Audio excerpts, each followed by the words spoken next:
When I was 10, my mother gave me the most beautiful Victorian dollhouse. The problem was, it had to be assembled, and we never finished it. That's when I learned that losers don't finish, and I never wanted to be a loser. Growing up, people called me doggedly stubborn, pig-headed, and even a real pain in the ass. But I saw the same stubbornness as a virtue. See, only quitters fail. Everybody else? Well, they're still trying. I even had stubborn heroes growing up. Sylvester Stallone in Rocky Balboa, James Franco in 127 Hours, Adrien Brody in The Pianist. Now look, I'm not saying I survived the Holocaust or cut off my own arm or anything, but I'm also not saying I ever watched the film The Pianist. In short, I believed I possessed an unassailable spirit.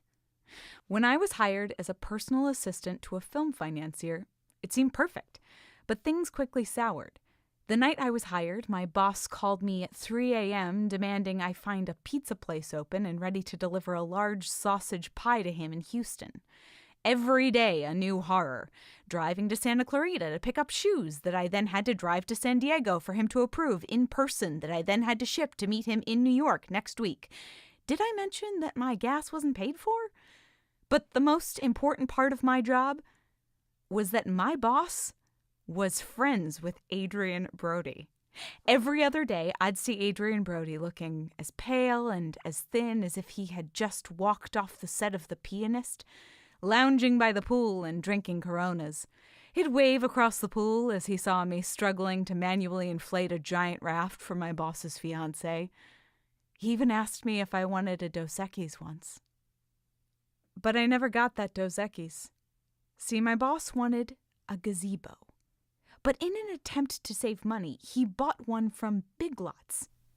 A Handy Homes 2-tiered Monterey gazebo kit, and it arrived at the house unassembled. My boss was inexplicably furious with me.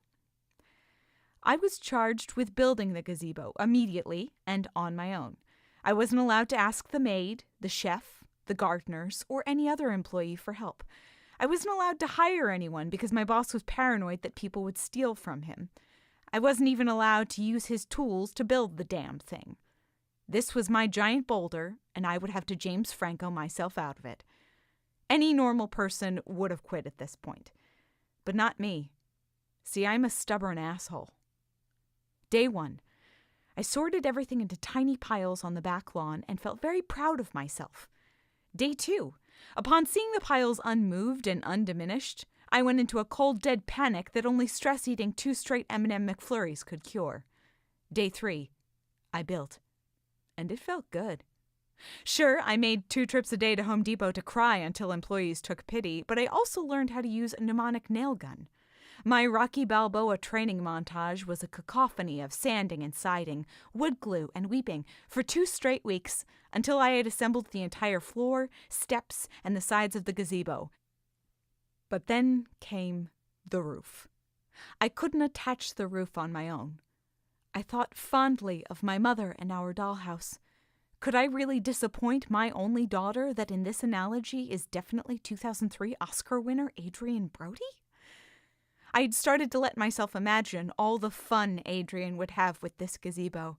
He'd moodily lean against the wooden rail and enjoy a Bud Light Lime, knowing that he'd never have to film A Pianist 2. Or was this the wrong analogy all along because I'm not sure if Adrien Brody even survives the first Pianist?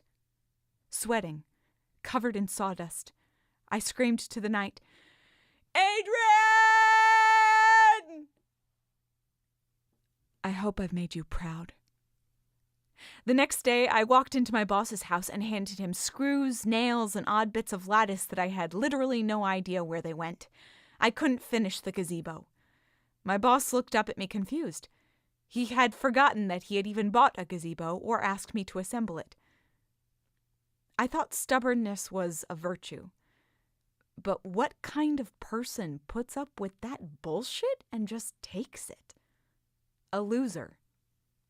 And I'm no loser. So I quit. I never got to say my goodbye to Adrien, and the gazebo was never finished. But hey, Rocky Balboa loses the fight, and he still gets the girl.